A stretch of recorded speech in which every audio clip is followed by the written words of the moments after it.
Hey everyone, I know there's some new people in the group who aren't familiar with tapping, and Sarah, I know you're one of them. And so I'm actually in my car. I'm going to head up to the mountains and take my dogs for a hike, but I thought this is a great refresher for anybody that needs it, or if you really want to understand a little bit more about tapping, this is really a how-to. So when we tap, what we're doing is we're tapping on meridian points. So much like in acupuncture, they use needles, we use fingers. So the idea behind tapping is that it melds modern day psychology with acupuncture. And what happens is, and this is my explanation, so when we suppress emotion, when we have feelings that are not allowed to be felt through to their completion, they get buried in our nervous system and in our energy system. So there's a great book where Janice Berger is her name, and she says feelings aren't buried dead, they're buried alive. So if you think about it, just tune into yourself. Anytime you've ever had to like clamp down on an emotion, or say somebody's really upset you and you're kind of,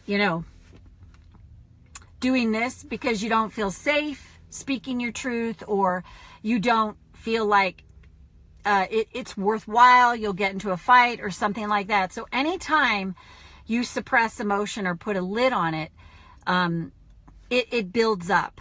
And to give you an example of myself, I spent years suppressing emotion. Even though I felt emotion, it was like, how do I explain this? It was so often suppressed.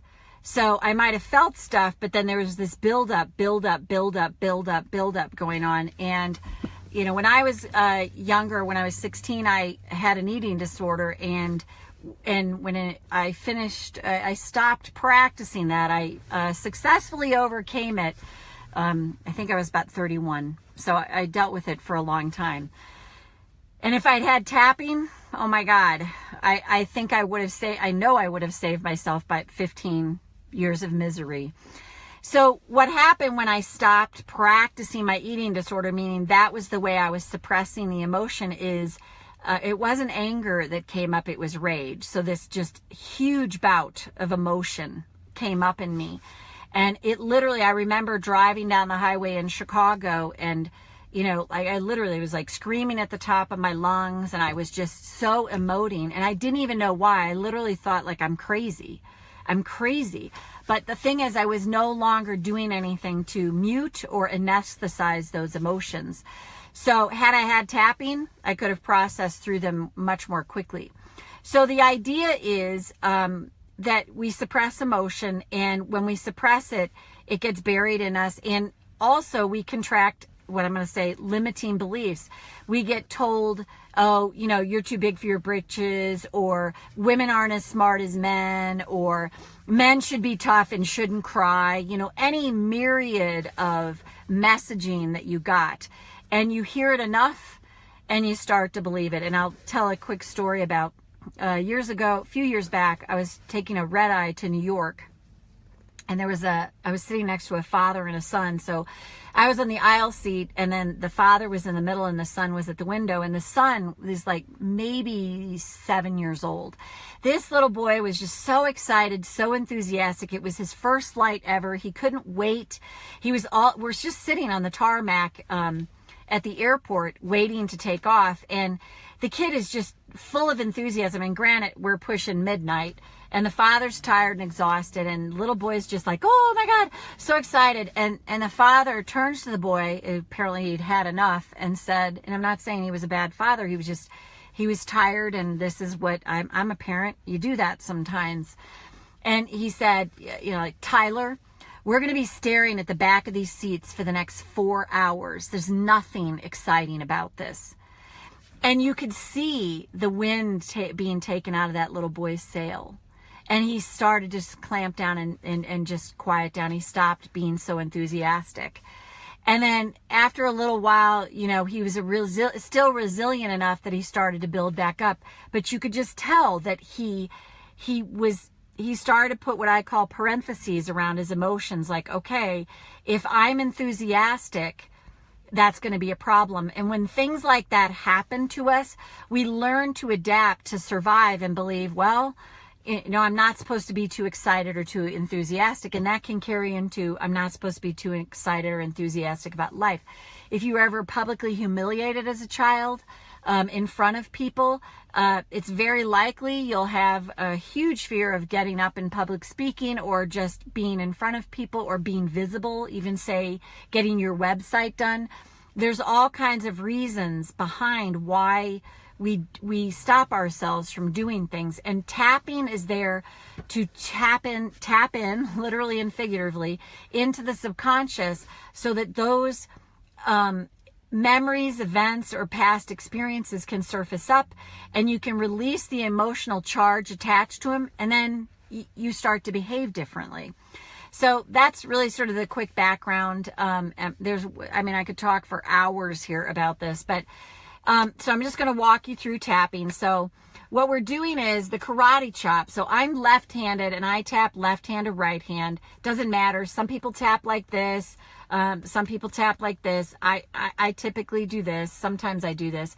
So when you start tapping, you would tap on the karate. You're going to tap on the karate chop. And we're going to use even those statements. And these are called the setup statements. And the idea behind this is you're sending a message to your subconscious. I have this challenge and I accept it about myself. Now, some people they don't believe that they accept it. In fact, a lot of people don't. But you're just telling your subconscious, okay, I have this issue and I'm doing my best to make it okay.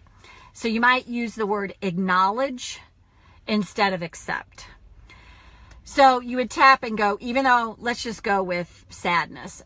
Even though I have this sadness, and it can be about something specific or just sadness. I'm just going to keep it simple and say, even though I have this sadness and I don't know why, I choose to love and accept myself anyway.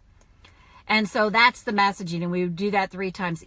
I like to vary the words. Otherwise it gets boring and the brain sort of checks out. Even though I have this sadness and I just feel it and have no idea why, I acknowledge myself and my feelings now.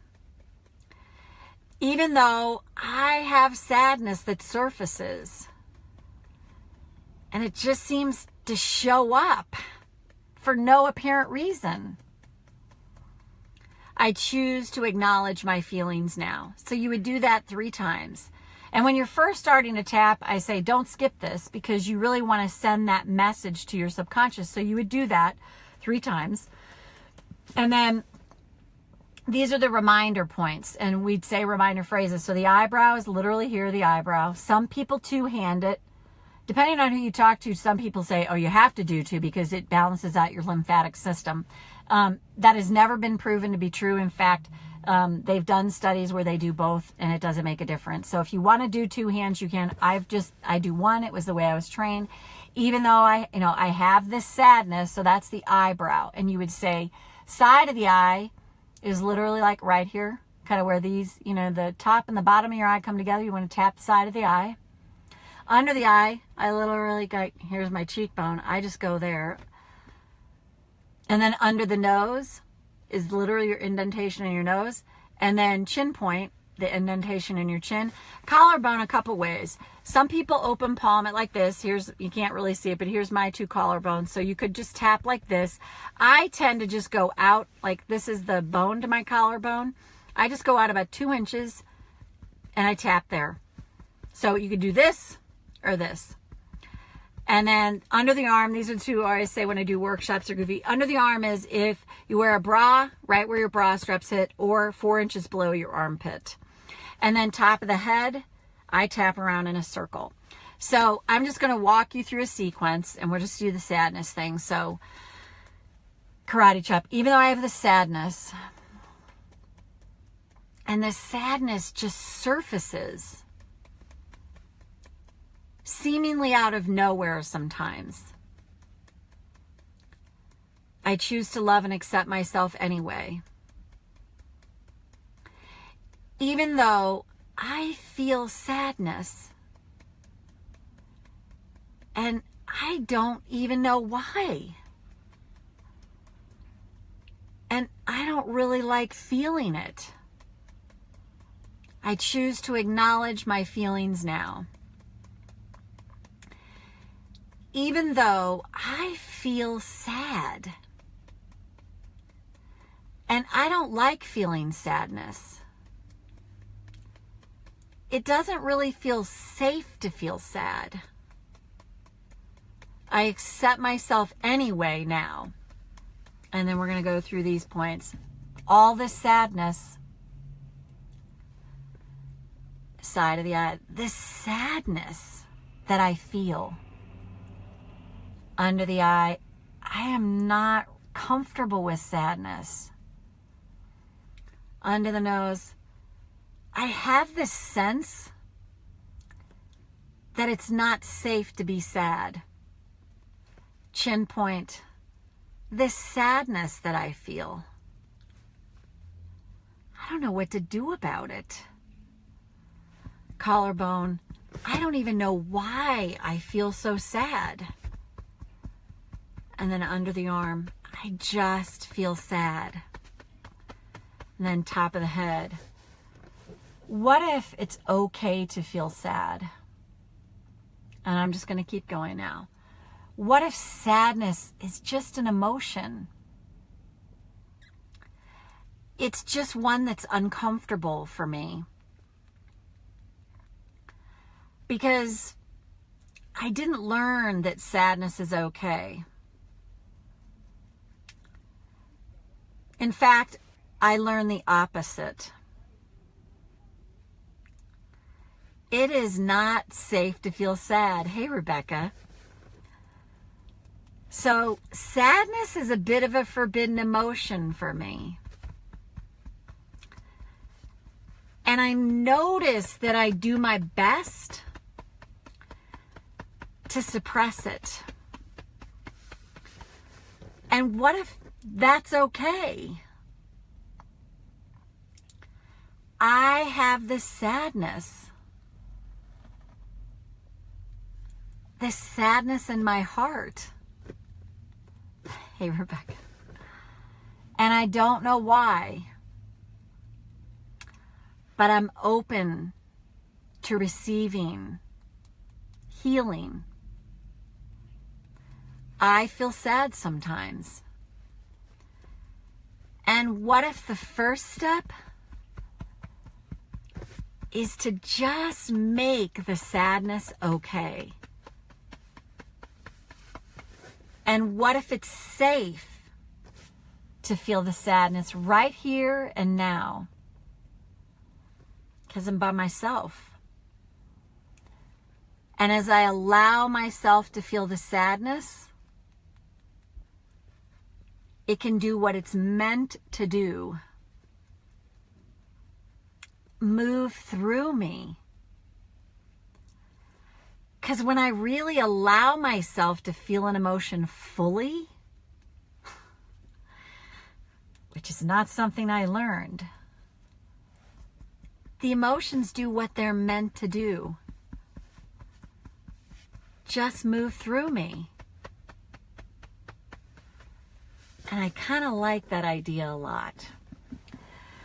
So then you would take a breath. So this is just, that's the basics of tapping. And if this triggered you, just keep tapping. So a couple other things. When you do tap, you can have really strong emotion surface. And it is really, really, really, really, really, really, really good that it does that, because it means that you've targeted something. And I always say, just keep tapping till and it may last a while. It could, but, it could last, 15, 20 minutes, whatever. But if you keep tapping, it will pass. Eventually the charge will slow down. So you want to be ready for that strong emotion can come up, but it means that you've targeted something and you're releasing it. And you will notice you could feel really tired after you tap. Sometimes people feel exhausted. I say, hey, if you can take a bath or a shower, do that. It helps move the negative ions. If you can take a nap. I highly recommend, if you do, say, tapping sessions with somebody, plan them so that you have space afterwards, that you don't have to dive in. I made that mistake once. I had my own tapping session, and I had a lot of stuff coming up, and then I had 4 sessions later that day. Fortunately, I did have a break, and I was able to get a little bit of a a rest in, but just make sure that you clear time so that if emotions surface, you can deal with them. And being very tired after you tap is really good. It's like you're exercising your nervous system. You're getting all this stuck emotion out. It's like, say, if you just do a huge workout, sometimes you'll feel sad, not sad, maybe you will, tired afterwards. So all those are things that can happen. But if you have the expectation and the knowing that strong emotion is going to come up, and that's good and it's okay, and just keep tapping, because eventually it will subside. And you may have to go back and tap on various things more than once. But I always tell people that are new to tapping, it really is important, if you can, to do tapping with someone that knows what they're doing, because they can help you and guide you through it. But just know that it's a self-help technique that you can use, and you can soothe yourself. So what it's doing is sending this soothing signal to the amygdala, which soothes ultimately our nervous system. So, and one last thing about us. So most of us, fight or flight is a survival tactic. So we were installed with fight or flight, like to protect us. So like, oh, there's a grizzly bear in my meadow. Oh my God. So you get that signal to, oh, fight or flight. I got to run. I got to get out of here. Fight, flight, or freeze. Hopefully you don't freeze in that scenario. So the blood rushes to your arms and your legs, and your digestion slows down. Your ability to think, clearly slows down, other than, I got to get the hell out of here. And that's intended for a reason, so that you can run. And that is acute stress. So that's a situation, bam, you're in it. The problem is, in this modern day, most of us are in what we call chronic stress. So our nervous system is pretty much constantly overloaded, and we're constantly sort of trying to, like dog paddling in the middle of a storm in the ocean, trying to keep up with all the stuff that's coming at us. So if you can tap every day, tapping has this cumulative effect, and you'll start to notice that you just react differently to things that used to trigger you before. But just know that you are a work in progress. And like anything, it's this thing it's a lifelong thing to me, a tool to have to help you improve in your life more and more and more. And I've seen it. It's not that I still don't have strong reactions to stuff. I do, but I notice the duration isn't as long. I'm much more better able to catch myself more quickly. There are so many differences I noticed. I used to notice I would get these, what I call 3-day emotional hangovers, say after I would have a fight with someone, or say with my husband. And now I'm like, I don't know if it's 3 hours. That's a lot. It's usually more like 30 minutes, sometimes 3 minutes. So just to notice that improvement, and, you'll notice it. That's what I'm going to say. You'll just notice it. All of a sudden, you'll just be like, I don't know. I'm reacting differently. And the other thing that I tell people, and this will be my last part, and Rebecca, so glad you're here, is what I've noticed in myself too is, over time, I just notice like just differences in how I am about things. And what I did notice, this is what I wanted to say. What I did notice is I started noticing behaviors that I wasn't doing. Oh, right. Oh, awesome, Rebecca. I started noticing behaviors that weren't serving me, that I wasn't doing anymore first. I used to have this horrible habit of comparing myself to freaking movie stars. And I've never wanted to be a movie star in my life. And but I would always lose in that scenario. It was judging myself against something that I wasn't even interested in. But it was a way to unconsciously beat myself up. And all of a sudden one day I was like, oh my God, I'm not doing that.